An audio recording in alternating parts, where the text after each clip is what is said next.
আমাকে তখন গায়ে হাত তোলা থেকে শুরু করে আর মেন্টাল টর্চারের কথা বলাই বাহুল্য।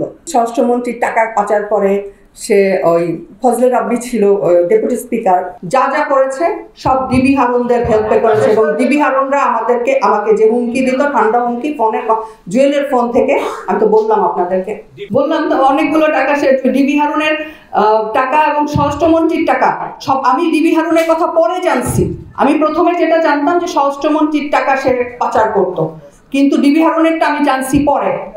ঠিক আছে, এই যে দেখেন ডিবি হারুনের হজের ছবি, সাথে এই যে আমার হাতের এই যে নিচে যে এটা হচ্ছে জুয়েল।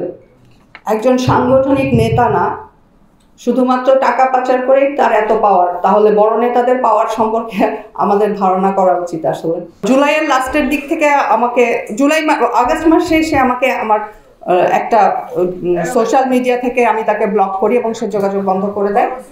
তার আগে এবং আমার ছেলের সাথে আছে, আমি আপনাকে শোনাই। আমার ছেলেকে গত রাতে সে যখন জানতে পারলো যে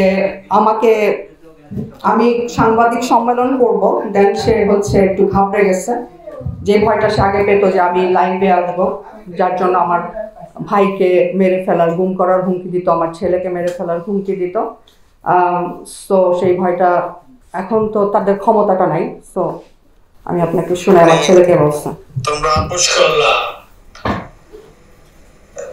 সেইভাবে আমি বিদেশ চলে আসলাম। তারপরে এখন তোমার আম্মু কি সাংবাদিক সম্মেলন করবে? এগুলা সাংবাদিক সম্মেলন কিসের উপরে করবে? সে কি মানে এগুলা তুমি না আমাকে বললা যে মামা আপনি টেনশন করেন না, সে কিছু করবে না, তুমি বলো না আমাকে?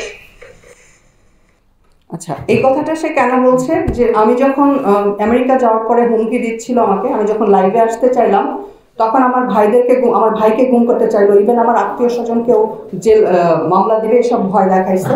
তখন আমার ছেলে বলছে যে ঠিক আছে, আপনি সমস্ত গুম টুম কারোর সাথে কাউকে মিথ্যা মামলা টামলা দেওয়ার দরকার নেই, আম্মু লাইভে আসবে না আপাতত।